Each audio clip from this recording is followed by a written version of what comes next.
G'day guys, what we've got here is a Subaru Liberty GT. This video is about the torque converter on the automatic transmission, okay, of the Liberty and Outbacks. Now, what we've had here is a lot of these bolts for the torque converter have been rounded. Okay, I should have made the video a little bit earlier, and that's the flex plate there. I should have made the video a little bit earlier while I was doing it, and someone came in, I got interrupted. Okay, so I managed to remove 3 bolts. Now, the last one we could not remove. So we very carefully, and it's very, very bad, left the torque converter on the back of the engine, okay? And here's the torque converter over here.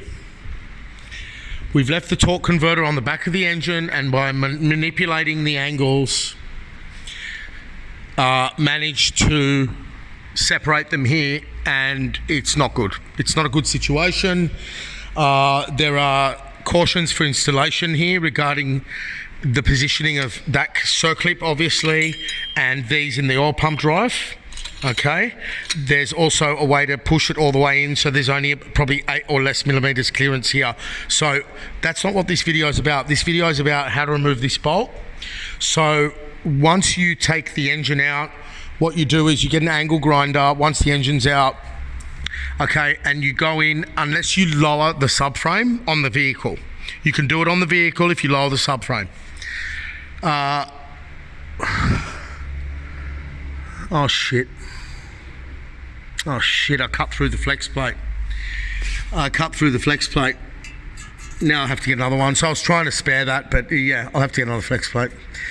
Basically, I cut the face of the bolt off, drilled a hole, and put an easy out in there.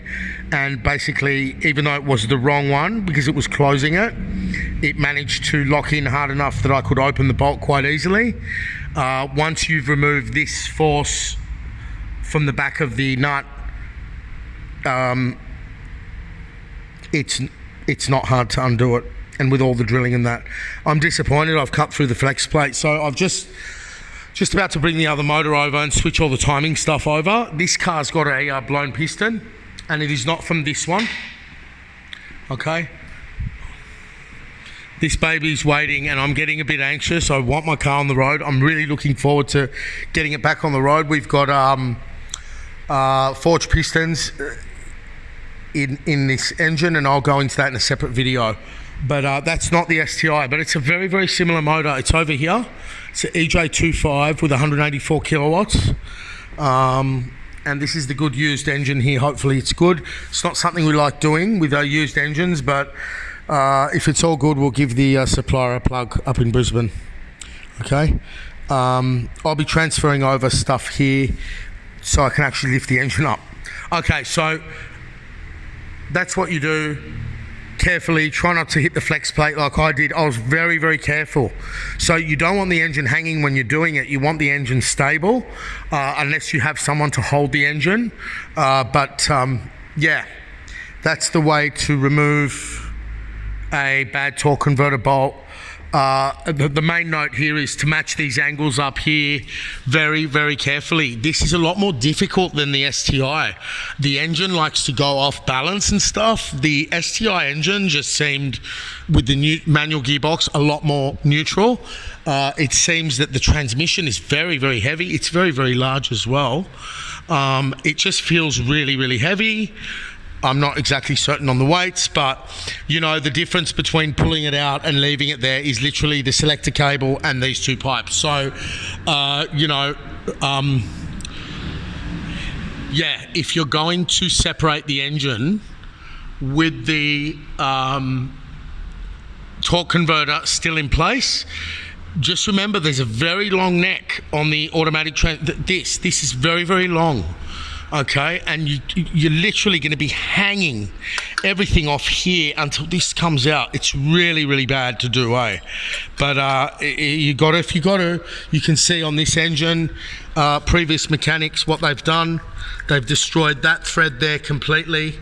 Okay, they've replaced bolts here. You can see all over the place. They've stripped these threads here when sealing this up. Looks like this car. Look at this. The whole car's like this. Look at this. Look at this. Look at this. Okay, they just put it in and glued it there, and then I'm like, whoop. So, also this engine had they'd taken the earth off. So that earth is meant to be, where is it? On a bracket that it appears to be missing. I don't think that's it there. But yeah, these earths were connected to the bell housing by some dodgy wire and really bad workmanship here. So yeah, they stuffed the torque converter bolts up, and yeah. You've got to deal with these studs. That's been slightly damaged from the manoeuvre, okay? But you've got to deal not only with the studs, but this very, very long piece here. And then you want to check it all, okay? You want to make sure that nothing is bent, squared, or damaged. You'll see some horror stories on the internet, I'm sure. Okay, bye. Hope that helps. Bye.